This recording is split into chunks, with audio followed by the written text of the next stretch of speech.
This June at the Vatican, the new laws on sexual abuse went into effect. It's the result of Pope Francis's motu proprio, Vox Extis Lux Mundi, You are the light of the world. This document entrusts greater responsibility to the local churches. It also lays out the need for a reform of the criminal procedures within canon law. The law of the Church obliges members to denounce cases of abuse and strengthens measures against offenders. This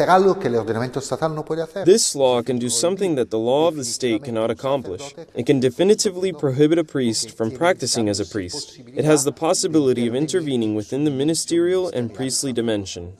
Davide Cito is a professor of canon law at the Pontifical University of the Holy Cross. He explains that as a first step, Episcopal conferences should open an office focused on the care for victims of abuse. They must also establish an accessible system that makes cases of abuse easy to denounce. Each case would be studied in detail. No more than 90 days should pass from the beginning to the end of the preliminary investigation within a diocese.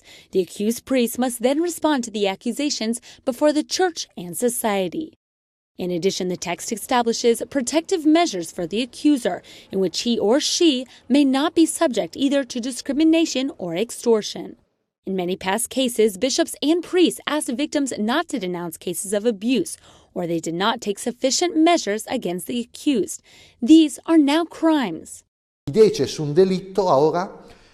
fact, it is now a crime to tell someone not to denounce a case of abuse or to withhold information on the matter. All this concealment is a canonical crime. Here is where the Church can intervene.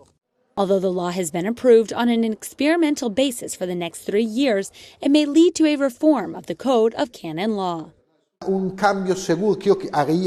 Something that I would do, in my personal opinion, is to take the current abuse of minors and rather than making it an act against the chastity of the clergy, turn it into an act against the celibacy of the clergy, then place it within the section of crimes against the human person. Homicide, abuse, and violence put a greater emphasis on the victims and less emphasis on the priest.